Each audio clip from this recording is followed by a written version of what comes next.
Next ఏమి link building. ఇప్పుడు దాకా మనము చూసాం కదా ఏమని బ్యాక్ లింక్ అని. ఆ బ్యాక్ లింక్ని మనము ఎలా క్రియేట్ చేయాలి, దానికి అర్థం ఏమిటంటే బ్యాక్ లింక్ని మనము ఎలా క్రియేట్ చేయాలి, దాన్ని మనము లింక్ బిల్డింగ్ అంటాము. Link building is the most popular half page SEO method. అదే చెప్పారు, హాఫ్ పేజ్ ఎస్ఈఓలో ఇది ఒక బెస్ట్ పాపులర్ మెథడ్ అనమాట. మనము చేయాల్సిన మెథడ్ లింక్ బిల్డింగ్. అంటే ఏమి, మన వెబ్సైట్కి మనము లింక్ బిల్డ్ చేయాలన్నమాట. అది ఏ విధంగా చేయాలి, దాంట్లో ఎలా చేయాలి, దాని గురించే ఈ టాపిక్ పూర్తిగా. Basically by building external links to your website you are trying to gather as many words as you can. So అదే ఇప్పుడు నేను చెప్పాను కదా, ఏమి నువ్వు ఎక్కువ బ్యాక్ లింకులు చేసావంటే, బ్యాక్ లింక్ అనేది నువ్వు ఎలా అయినా చేయొచ్చు. ఇప్పుడు నేను ఈ వీడియో చేస్తానని ఈ వీడియో డిస్క్రిప్షన్ కింద నా వెబ్సైట్ లింక్ ఇచ్చాను అంటే దానికి అర్థం అది ఒక బ్యాక్ లింక్ అనమాట. అలా ఎన్ని బ్యాక్ లింక్ ఇస్తే అంత కాంపిటీటర్స్కి ఒకవేళ తక్కువగా ఉంటే, నేను అమెజాన్ ఫ్లిప్కార్ట్ గురించి చెప్పాను. ఇప్పుడు అమెజాను ఫ్లిప్కార్ట్ అనుకోండి, ఈ అమెజాన్కి 100K బ్యాక్ లింక్స్ ఉన్నప్పుడు ఫ్లిప్కార్ట్కి 10K బ్యాక్ లింక్స్ ఉంటాయి అనుకోండి. అప్పుడు ఫస్ట్ ప్రిఫరెన్స్ దేనికి ఇస్తుంది, 100Kకి ఇస్తుంది. దాంట్లో ర్యాంకింగ్ ఫ్యాక్టర్స్ చాలా ఉంది. నేను ఈ లింక్ అనేది ఒక ఫ్యాక్టర్ అనమాట దాంట్లో. అలా అనేసి నేను ఎంత లింకులు చేస్తే నేను ₹1,00,000 అది కూడా చెప్తాను. బ్లాక్ అటాస్ అది ముందు వస్తుంది, దాని గురించి కూడా చెప్తాను. అర్థమైంది కదా. నెక్స్ట్ ఏమి, for example if someone likes my page దాని references it from is her website blog, then this is like telling search engines that is the page has good information. అదే ఇప్పుడు నేను ఈ వీడియో చూస్తాను, ఈ video చూసిన తర్వాత మీరు నా ఏమి డిస్క్రిప్షన్లో ఉన్నటువంటి లింక్ ద్వారా దాంట్లో పోయినారనుకోండి, అది అంటే ఏమి నా వీడియోస్ ఎంత ఎక్కువ మంది చూస్తే ఎంతమంది లైక్ చేస్తారు అంటే ఏమి నా పేజీ అంత బాగా నచ్చింది అంటే అది ఒక రెఫరెన్స్, అంటే అది ఒక లింక్ అనమాట. అర్థమవుతుందా. అదే ఇక్కడ ఇచ్చింది బ్లాగ్ లింక్, ఎక్కడ లింక్ అయితే నీకు సర్చ్ అంటే ఇప్పుడు నేను ఇదే ఒక లింక్ బిల్డింగ్ గురించి నేను ఒక టాపిక్ రాశాను అనుకోండి, నేను ఇక్కడ లింక్ బిల్డింగ్ గురించి చెప్పి ఆ లింక్ బిల్డింగ్ టాపిక్ ఒక బ్యాక్ లింక్ ఇచ్చాను అనుకోండి డిస్క్రిప్షన్లో, అంటే ఓకే నేను చెప్పే కంటెంట్కి నా బ్లాగ్కి అక్కడ ఈక్వల్గా బాగుంది, ఇదే సేమ్. ఇప్పుడు నాకు ఏమి స్లైడ్స్ కావాలంటారు కదా, అదే మ్యాటర్ని నేను ఒక బ్లాగ్ రూపంలో అక్కడ ఇచ్చానంటే, నేను లింక్ ఇచ్చాను అంటే మీరు పోయిన దాన్ని కాపీ పేస్ట్ చేసుకోవచ్చు. అప్పుడు ఏమవుతుంది, ఆ లైక్ చేస్తారు, కామెంట్ చేస్తారు, ఓకే ఇది చాలా బాగుంది, మీరు చెప్పేది బాగుంది అనేసి. దాన్ని బట్టి కూడా ఏమవుతుంది అంటే ఏమి, ఇక్కడ నేను చెప్పేటువంటి కంటెంట్ మళ్ళీ అక్కడ ఉన్నటువంటి కంటెంట్ రెండు సేమ్ కాబట్టి ఎక్కువ మీకు నచ్చకపోవచ్చు, అది నేను చెప్పలేను. ఒకవేళ మీకు నచ్చిందంటే మీరు ఏం చేస్తారు, లైక్ చేస్తారు. నచ్చలేదంటే వదిలేస్తారు, ఫ్లోనే వెళ్ళిపోతారు. సో అదే ఇక్కడ ఈ సెంటెన్స్ కా మొత్తం అదే అనమాట. ఓకేనా. Be careful though artificial link building through the buying and selling. ఇప్పుడు నేను చెప్పాను కదా, నేను ఎక్కువ బ్యాక్ లింకులు కావాలనేసి, నేను ఇప్పుడు నీ దగ్గర డబ్బు ఉంది బా, నువ్వు 10K పెడతావు, 10,000 పెడతావు, ఈ తన దగ్గర డబ్బు లేదు 1000 పెడతాడు, నీ దగ్గర డబ్బు ఉంది కదా అనేసి నువ్వు 1,00,000 బ్యాక్ లింక్స్ని పర్చేస్ చేసేసినావు అనుకో, అలా చేయకూడదు. అది కూడా తెలుస్తుంది. ఇక్కడ చూడండి, ఇంతకుముందు చెప్పాను కదా, consistency gradually increasing back links అనేసి. నువ్వు ఎప్పుడైతే వీళ్ళు ఏం చేస్తారు, ఉన్నాయి బ్యాక్ లింకులు నీకు కావాలంటే, నీకు ఎన్ని కావాలంటే అని వాళ్ళు ప్రొవైడ్ చేస్తారు. వాళ్ళు ఏం చేస్తారు, ఒక్కొక్క దీనికి నీకు ఒకే మంత్లో నీకు ఈ 1,00,000 బ్యాక్ లింక్స్ని క్రియేట్ చేస్తారు. అంటే ఏమీ కన్సిస్టెన్సీ లేదు, నీకు నెక్స్ట్ మంత్లో నీకు ఈ బ్యాక్ లింక్ అనేది ఉండదు. అంటే ఏమి ఒకే నెలలో, ఇప్పుడు నేను మీకు చూపెట్టాను గ్రాఫ్ చూశారు కదా, ఆ వెబ్సైట్కి ఏమవుతుంది, ఒకేసారి గ్రాడ్యువల్గా ఇంక్రీజ్ అయిపోయింది. అదే అలా కాకుండా స్టెప్ బై స్టెప్ అలా పోతా ఉందంటే ఇంతవరకు ప్రాబ్లము వచ్చేది కాదు. అంటే ఏమి అక్కడ వానికి ఇప్పుడు నీకే కాదు, నాకు కూడా చూస్తేనే అర్థమైపోతుంది. ఒకే నెలలో నాకు గ్రాఫ్ 1000 ఇంకా 3000 పోతుంది అంటే, అంటే ఏమి ఇక్కడ ఒకేసారి నాకు ఇంక్రీజ్ అవుతుంది అంటే నువ్వు బ్లాక్ హ్యాట్ యూస్ చేసావు అంటే డబ్బులు పర్చేస్ చేసినా నువ్వు బ్యాక్ లింక్ని పర్చేస్ చేసినావు అనేసి దానికి అర్థం అనమాట. అదే దాన్ని ఏమంటాము మనము, బ్లాక్ హ్యాట్ అంటాం అన్నమాట. అప్పుడు సమ్టైమ్స్ ఏమవుతుంది అంటే అది పెనాల్టీ కూడా వేస్తుంది గూగుల్. సో దాన్ని యూజ్ చేయకూడదు అనేసి. గుడ్ లింక్ అంటే ఏమి, అది ఎలా ఉంటుంది, అది ఎలా పనిచేస్తుంది, దాని గురించి సార్. సరే ఇప్పుడు మీరు చెప్పినంత ఓకే, మరి ఇప్పుడు బ్యాక్ లింక్లో కూడా మంచి లింక్ ఏది ఉంటుంది, దాన్ని మనం ఎలా యూజ్ చేయాలి. First you should understand that link building it's not only a matter of quantity but it's matter of quality. దీన్ని బట్టి నీకు ఏమర్థమైంది, క్వాంటిటీగా it's not only a matter of quantity అంటే 100K ఉన్నంత మాత్రాన 10K ఉన్నంత మాత్రాన ఇది ఫస్ట్ రాలేదు, క్వాలిటీ కూడా ఉండాలి. ఈ 100Kలో సపోజ్ 90K క్వాలిటీ లేదనుకోండి, 10Kకి మాత్రమే క్వాలిటీ ఉందనుకోండి, అప్పుడు ఈ 10Kకి మాత్రం 10K క్వాలిటీ ఉందనుకోండి, అప్పుడు ప్రిఫరెన్స్ దేనికి ఇస్తుంది, దీనికి ఇస్తుంది. ఎందుకు అలా ఇది 10K ఉంది ఇది 10K ఉంది అంటే ఇక్కడ 90K క్వాలిటీ లేదు. సో దీన్ని బట్టి వెబ్సైట్కి ఏమాత్రం అవుతుంది, గూగుల్ సెర్చ్ ఇంజిన్ ఏమాత్రం చేసుకుంటుందో అంటే మీ దగ్గర మ్యాటర్ లేదు అనేసి. అర్థమవుతుందా. నేను ఒక ఎగ్జాంపుల్ చెప్పాను, అమెజాన్ ఫ్లిప్కార్ట్లో సేమ్ ప్రోడక్ట్ సేమ్ కాన్ఫిగరేషన్తో 2 మోడల్స్ ఉన్నాయి అన్నమాట. ఇప్పుడు i5 10th generation laptop, i5 10th జనరేషన్లో మీకు వేరే వేరే కంపెనీలు వేరే వేరే ల్యాప్టాప్లు ఉంటాయి. దాంట్లో ఇప్పుడు హెచ్పి డెల్ అనుకోండి, దీనికి వచ్చిందనేసి 10K రివ్యూస్ ఉంది, దీనికి 10K రివ్యూస్ ఉంది, కానీ దీనికి వచ్చిందని 4.5, దీనికి వచ్చిందని 3 ఉంది అనుకోండి. అంటే అప్పుడు నువ్వు దేన్ని పర్చేస్ చేస్తావు? రెండు సేమ్ కాన్ఫిగరేషనే, బట్ అంటే ఇక్కడ నీకు ఎక్కడైతే 4.25 ఉందో దాన్ని పర్చేస్ చేస్తావు, దీన్ని పర్చేస్ చేయవు. ఎందుకు చేయవు? Something is wrong. అంటే కొన్న వాళ్ళందరూ కూడా దానికి ఏదో ఒక డ్రాబ్యాక్ ఉంది అనేసి పెడతాన్నారు కాబట్టి సేమ్ అదే ఇక్కడ కూడా. ఇక్కడ 90K నీకు ఇక్కడ క్వాలిటీ లేదు అంటే నువ్వేం చేసావు? క్వాలిటీ లేకుండా ఏదో చేయాలనే దీంతో బ్యాక్ లింక్ని మనకు పెంచుకోవాలనే దీంతో బ్యాక్ లింక్ చేసినావు, కానీ నీకు ఇక్కడ ఏమవుతుంది?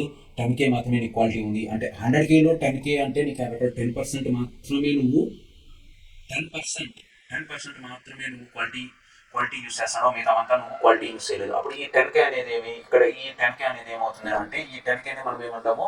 100%. సో యాక్చువల్గా ఇదే సినారియోలో నువ్వు దేనికి ప్రిఫరెన్స్ ఇస్తావు? సేమ్ అదే గూగుల్ సెర్చ్ ఇంజిన్ కూడా అదే పని చేస్తుంది అనమాట. In other words, it's no longer matters how many links are pointing to your website, but it is more important from where these links are coming.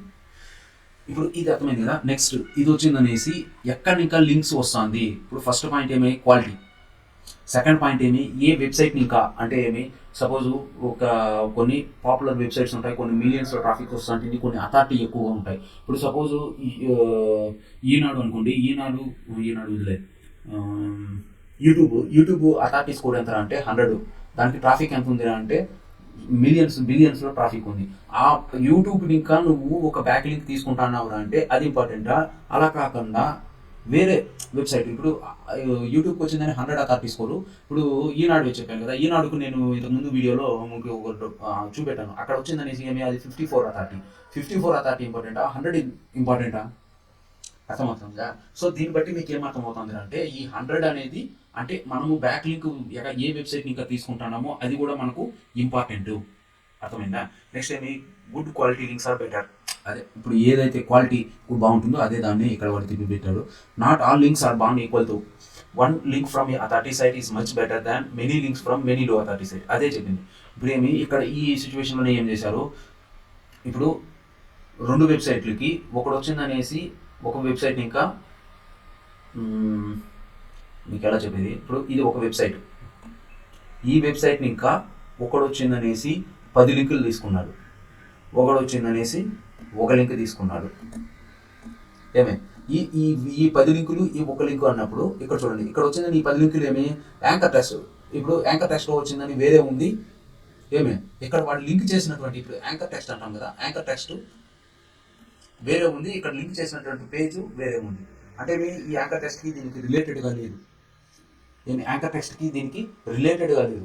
Next దీనికి వాడు ఒకే link తీసుకున్నాడు కానీ దానికి రిలేటెడ్గా ఉంది, కంటెంట్ బాగుంది. సో అప్పుడు నువ్వు నార్మల్గా మనమైతే కూడా ఏం చేస్తాము, 10 లింకుల్లో కూడా నీకేమీ రిలవెంట్ లేదు, క్వాలిటీ లేదు, ఏదో లింక్ చేసుకోవాలని లింక్ చేస్తాను తప్పిస్తే యాంకర్ టెక్స్ట్ వేరేగా ఉంది, అక్కడ పేజ్ లింక్ వేరేగా ఉంది, అసలు దానికి దీనికి డిఫరెన్సే లేదు. ఇలా నీకు అనిపించినప్పుడు నువ్వు దేనికి ప్రిఫరెన్స్ ఇస్తావు? మళ్ళీ ఇంకోసారి నువ్వు దీన్ని యూస్ చేస్తావా? యూస్ చేయవు, దీనికే పోతావు. అంటే ఇక్కడ దీనికేమి one link from authority site is much better than many links from low authority sites. అంటే ఇప్పుడు అమెజాన్, ఫ్లిప్కార్ట్ గురించి ఇక్కడ నేను చెప్పాను చూసారా, 90K 10K అనేసి, అది క్వాలిటీ అనమాట. నువ్వు ఎన్ని లింకులు తీసుకున్నావు అనేది ముఖ్యం కాదు. ఇప్పుడు ఇక్కడ 1,00,000 బ్యాక్ లింక్స్ నేను క్రియేట్ చేశాను కానీ దాంట్లో క్వాలిటీ లేదు, ఎన్ని లింకులు వచ్చాయని కదా, అదే ఇక్కడ 10K ఉంది కాబట్టి అదే దీనికి అర్థం అనమాట. క్వాలిటీ అంటే అథారిటీ బాగుండేటువంటి వెబ్సైట్ ఇంకా 1 లింక్ వచ్చినా బాగుంటుంది కానీ నువ్వు 10 లింకులు తీసుకోవద్దు అనేసి దానికి అర్థం. నువ్వు క్వాలిటీ బాగుండాలా, కంటెంట్ బాగుండే విధంగా చూసుకో, క్వాలిటీ లింకులు అనేది ఇంపార్టెంట్ అనేసి. Next link from A normal blog does not have same wait as a link from A New York times. ఒక ఎగ్జాంపుల్ చెప్పారనమాట. అంటే ఒక న్యూయార్క్ టైమ్స్ అనే ఒక పేజ్ న్యూస్ వెబ్సైట్ ఇంకా 1 లింక్ తీసుకున్నావు అంటే అది నీకు ఎంతో ఎక్కువ. ఎందుకు ఎక్కువ అంటే అది నీకు authority, high authority, millions traffics కాబట్టి నీకు అది ఒక అథారిటీ లింకు. అదే నువ్వు ఒక లింక్ తీసుకుని న్యూయార్క్ టైమ్స్ ఇంకా వేరే దీన్ని ఇంకా నువ్వు 20 లింకులు తీసుకుంటే కూడా 2 సేమే. అంటే కొంతమంది డబ్బులు పర్చేస్ చేసుకుంటారు లింకుల్ని, అలా చేయొద్దండి అనేసి దానికి అర్థం. ఓకేనా? Over the years webmasters are trying to build links to their website so that they rank higher. They invented number of ways to increase link count. Link కౌంట్ని ఎప్పుడు కానీ పెంచొద్దండి.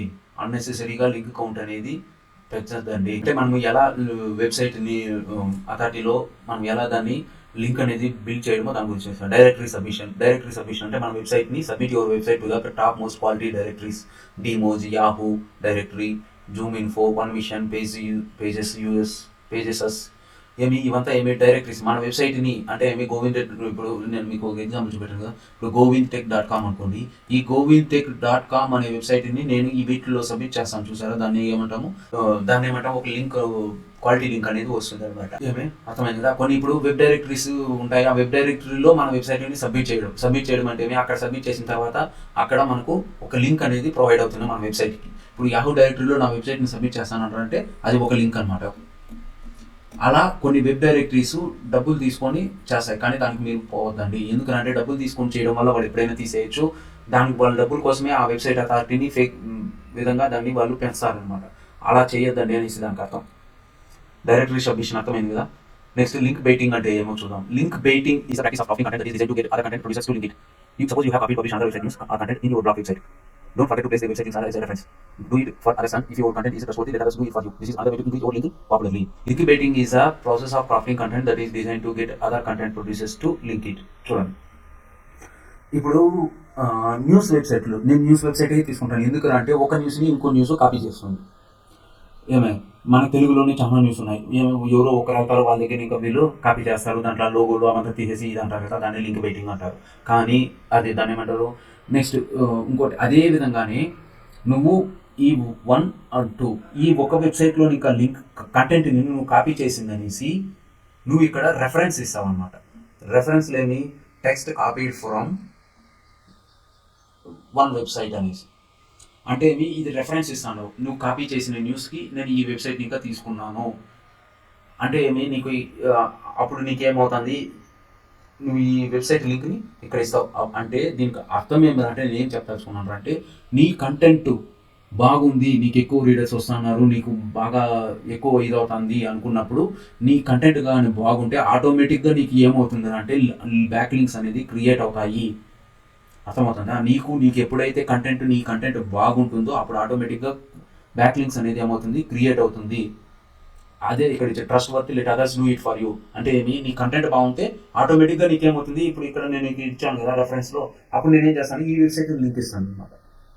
కానీ లింక్ బైటింగ్ అంటే ఈ వెబ్సైట్లో ఇంకా ఈ వెబ్సైట్లో కాపీ చేయడం. అర్థమవుతుందా. దాన్ని నువ్వు లింక్ చేయడం, content producers to link to it. అర్థమైందా. దీన్ని లింక్ బైటింగ్ అంటారు. Suppose you have copied, published another website news or content in your blog website. అదే ఈ వెబ్సైట్లో ఇంకా ఈ వెబ్సైట్లోకి కాపీ చేయడాన్ని లింక్ బైటింగ్ అంటారు. నువ్వు మళ్ళీ ఇక్కడ లింక్ ఇస్తావు చూసావు, దాన్ని లింక్ బైటింగ్ అంటారు. Don't forget to place their website links as a reference. అలా చేయకపోతే కాపీరైట్ ఇష్యూ వస్తుంది. Do it for others and if your content is trustworthy అంటే నీ కంటెంట్ నీకు బాగుంటే ఆటోమేటిక్గా వేరే వాళ్ళు నీ వెబ్సైట్ లింక్ ఇస్తారు. This is another way to increase your link popularly. అంటే ఇది ఒక లింక్ బైటింగ్ అనేది ఒక ప్రాసెస్ అనమాట. నీ కంటెంట్ బాగుంటే ఆటోమేటిక్గా వాళ్ళు పెంచుతారు అనేసి దానికి అర్థం. The purpose is increase the number of inbound links in to your content, thus improving its performance in search engine results. Example of a link bait includes breaking news, striking images, controversy, humor, educational material, applications. If your content has value of readers, they are likely to share the links.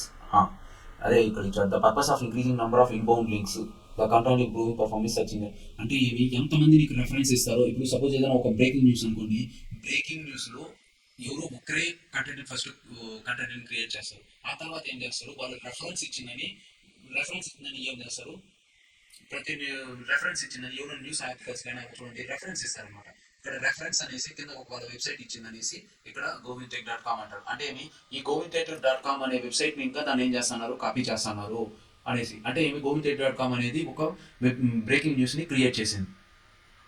అర్థమైందా. govintek.com అనేది main website breaking news. దాంట్లో ఇంకా ఇక్కడ ఏం చేస్తున్నారు, ఇచ్చేస్తుంది. దీని purpose of increasing number of inbound links to your content. ఆటోమేటిక్గా govintekలో ఉన్నటువంటి కంటెంట్కి ఏమవుతుంది, ఆటోమేటిక్గా లింక్స్ అనేది పెరగడం ద్వారా నీకు అథారిటీ అనేది ఏమవుతుంది, పెరుగుతుంది. ఓకేనా. నెక్స్ట్ క్రాస్ లింకింగ్ని మనం ఏమంటాము, ఇంటర్నల్ లింకింగ్ అంటారు. నేను ఇంతకుముందు మీకు డూ ఫాలో నో ఫాలో చెప్పినప్పుడు అక్కడ నేను ఒక వెబ్సైట్ చూపెట్టాను అనమాట. అక్కడ మీకు site wherever necessary this is commonly termed internal linking. అంటే మీ ఒక వెబ్సైట్ ఇంకా ఇంకో వెబ్సైట్కి, ఇప్పుడు వెబ్ పేజ్ అనుకోండి, నాది వెబ్సైట్ అనుకోండి, వెబ్సైట్లో ఒక పోస్ట్ ఉంటుంది, ఆ పోస్ట్ని ఇంకా ఇంకో పోస్ట్కి లింక్ ఇవ్వాలి. ఇప్పుడు మీకు ఎగ్జాంపుల్ చూపెట్టాను కదా. ఇప్పుడు ఇది అనుకోండి ఏఏ మోడల్. ఈ ఏఏ మోడల్ని వేరే పేజీ govintek.com, ఇది govintek.com. ఈ పేజ్ని ఇంకా ఈ పేజ్ని ఏం చేశాడు, లింక్ చేశాడు. ఈ పేజ్ని ఈ పేజీకి లింక్ చేశాడు అనమాట. దీన్నే మనం ఏమంటాము, ఇంటర్నల్ లింకింగ్ అంటాము. ఈ ఇంటర్నల్ లింకులు మీకు ఏ విధంగా ఎక్కడ ఎలా తెలుస్తుంది అంటే, ఇప్పుడు గూగుల్ అర్థమైంది కదా, దీన్ని ఇక్కడ ఇంకా ఇప్పుడు ఈ పేజ్ని ఈ పేజ్లో లింక్ చేశారనమాట. ఇది డూ ఫాలో కాబట్టి ఇదేమవుతుంది, దీని ద్వారా ఈ పేజ్ని కూడా ఇండెక్సింగ్కి బాగా ఎక్కువ యూజ్ అవుతుంది. ఇప్పుడు ఇక్కడ మీరు గూగుల్ సెర్చ్ ఇంజిన్ ఇది వెబ్ మాస్టర్ టూల్కి వచ్చిన తర్వాత ఇక్కడ మీరు లింక్స్ పోయినారు అంటే, ఇక్కడ ఈ లింక్స్లో ఇక్కడ చూడండి ఇంటర్నల్ లింక్స్ ఎన్ని ఉన్నాయి, 10,000 ఉంది. అర్థమవుతుందా, ఎన్ని ఉంది, అది 10,000 ఉంది. ఎక్స్టర్నల్ లింక్స్ అంటే నాకు వేరే వెబ్సైట్ ఇంకా ఎన్ని వస్తుంది, ఇక్కడ చూడండి వేరే వెబ్సైట్ ఇంకా నాకు ఎన్ని వస్తుంది, 175 వస్తుంది. ఇది ఇంటర్నల్ లింక్ 10,000 ఉంది. అంటే ఈ నా వెబ్సైట్కి pages in your properly linked from other pages in your property. అంటే links from property to your property, links from out side your property to your property. అంటే మన వెబ్సైట్ కాకుండా బయట ఇంకా మన వెబ్సైట్లోకి వస్తాను. ఇదేమి మన వెబ్సైట్ ఇంకా మన వెబ్సైట్కి అనమాట. అర్థమవుతుందా. ఇప్పుడు నేను ఇక్కడ లింక్ ఇచ్చాను చూసారా, అలానే దీనికి ఇప్పుడు దీంట్లో పోయినారంటే ఇంకో పేజ్ ఏదైనా ఒక లింక్ ఉంటుంది. ఇప్పుడు సపోజ్ ఇది చూడండి, మైక్రోసాఫ్ట్ ఉంది. ఇది చూడండి మైక్రోసాఫ్ట్ అజూర్ గురించి ఇచ్చాడు. ఇక్కడ ఫస్ట్ నేను ఏఐ మోడల్కి వచ్చాను. ఇక్కడ ఏఐ మోడల్ వచ్చింది, ఒక ఏఐ మోడల్ వచ్చింది, ఈ హెల్త్ కేర్ ఏఐ మోడల్ వచ్చింది అనమాట. ఈ హెల్త్ కేర్ ఏఐ మోడల్లో ఇంకా మళ్ళీ నేను ఎక్కడికి వచ్చాను అంటే, వీటిని ఈ మూడింటిని కలిపి ఏమంటాం మనము, ఇంటర్నల్ లింకింగ్ అంటారు. దీన్నే క్రాస్ లింకింగ్ అంటారు. ఈ క్రాస్ లింకింగ్, ఇంటర్నల్ లింకింగ్ ఎందుకు మనకి ఎక్కువ యూజ్ అవుతుంది అంటే, ఇండెక్సింగ్లో మనకు ఎక్కువ యూజ్ అవుతుంది అనమాట. దీన్ని అర్థమవుతుందా, ఇండెక్సింగ్లో మనకు ఎక్కువ యూజ్ అవుతుంది అనమాట. దీన్నే మనం ఏమంటాము, క్రాస్ లింకింగ్ అంటాము, ఇంటర్నల్ లింకింగ్ అంటాము. Which is other major factor Google page rank algorithms. అంటే ఎందుకు అంటే మనకి ఇంటర్నల్ లింకింగ్ ద్వారా కూడా ఇండెక్సింగ్ తొందరగా అవుతుంది. పేజ్ ర్యాంక్ అల్గారిథమ్కి ఇది బాగా యూజ్ అవుతుంది అనమాట. Also try to get a content link from website blogs that are related to your site దెమ్స్. Try getting link from within their site content using targeted keyword as anchor text. ఇప్పుడు నేను చూపెట్టాను కదా, అది మీకు ఎగ్జాంపుల్గా కావాలంటే Wikipedia పోయినారంటే వికీపీడియాలోనూ అలానే ఉంటుంది అనమాట. ఎక్కువ మ్యాక్సిమం పేజెస్కి ఇంటర్నల్ లింకింగ్ ఉంటుంది. ఇంటర్నల్ లింకింగ్ అర్థమైంది, బ్రోకన్ లింక్ అర్థమైంది, నెక్స్ట్ వచ్చిందనేసి బ్యాక్ లింక్ అర్థమైంది, దాన్ని ఎలా అడిక్ట్ చేయాలో అర్థమైంది కదా మీకు. నెక్స్ట్ ఏమి లింక్ ఎక్స్చేంజ్. ఈ లింక్ ఎక్స్చేంజ్ అంటే ఏమో చెప్తాను. సపోజ్ నేను ఇప్పుడు ఏ బి అని ఇద్దరు ఫ్రెండ్స్ ఉన్నారనుకోండి, ఏ ఫ్రెండ్ బి ఫ్రెండ్ లింక్ని ఎక్స్చేంజ్ చేసుకోవడం అంటారు. ఇప్పుడు ఏ ఫ్రెండ్ ఏమి ఒక ఆర్టికల్, ఇప్పుడు నాదే అనుకోండి, ఇది govintek.com అనుకోండి, ఏమి టెక్నాలజికల్ రిలేటెడ్, నెక్స్ట్ ఇది వచ్చింది అనేసి ఏఐ రిలేటెడ్ అనుకోండి. దీంట్లో govintek.లో క్లౌడ్ కంప్యూటింగ్, నెక్స్ట్ ఏఐ అనుకోండి. ఏమి ఈ ఏఐ ఆర్టికల్స్ని రాసినటువంటి ఆర్టికల్ని ఈఏఐ రాసినటువంటి, అంటే ఏ రాసినటువంటి ఏ ఆర్టికల్ని బి రాసినటువంటి ఏ ఆర్టికల్ అనుకోండి. ఈ ఆర్టికల్ని దీంట్లో నా ఫ్రెండ్కి చెప్తాను అనమాట. ఏ ఫ్రెండ్కి చెప్తాడు, అరే నేను ఏ ఆర్టికల్ ఒకటి రాసినాను, నా ఆర్టికల్ని నువ్వు లింక్ చెయ్యి, నువ్వు రాసినటువంటి ఆర్టికల్ని నేను లింక్ చేస్తాను అనేసి. అర్థమైందా. దీన్ని ఏమంటాము, లింక్ ఎక్స్చేంజ్ అంటాం. అదేవిధంగా కొంతమంది ఏం చేస్తారు, ఒక ఆర్టికల్ని బ్యాక్ లింక్ అంటే ఏమి లింక్ క్రియేట్ చేయడానికి $1 అలా పర్చేస్ చేస్తారు, $1 అలా ప్రైస్ చేస్తారన్నమాట. అర్థమవుతుందా. అంటే ఏమి ఒక ఆర్టికల్ని లింక్ ఎక్స్చేంజ్ చేసుకోవడానికి ఒక బ్యాక్ లింక్కి $5, $3, $1 అది నీ వెబ్సైట్ యొక్క అథారిటీ, వెబ్సైట్ యొక్క వచ్చేటువంటి ట్రాఫిక్ని బట్టి వాళ్ళు ప్రైస్ చేస్తారు. ఒక్కొక్క ఆర్టికల్కి $100 కూడా చేస్తారు, $1000 కూడా చేస్తారు. అర్థమవుతుందా. లింక్ ఎక్స్చేంజ్ అంటే ఏమి, ఏ బి ఇద్దరు ఫ్రెండ్స్ అయినప్పుడు ఈయన రాసినటువంటి ఆర్టికల్ని బి అనేవాడు లింక్ ఇవ్వడము, లేదా బి రాసినటువంటి ఆర్టికల్ని ఏ వన్ ఆర్టికల్లో లింక్ ఇవ్వడం అనమాట. దీన్ని ఏ బి మధ్యలో ఉన్నటువంటి లింక్ ఎక్స్చేంజ్ అంటారు, ఫ్రీగా అనమాట. అదే నువ్వు డబ్బులు ఇచ్చిందని చేసుకున్నావు అంటే దాన్ని ఏమంటాం మనము, దాన్ని లింక్ ఎక్స్చేంజ్ అంటాం. బట్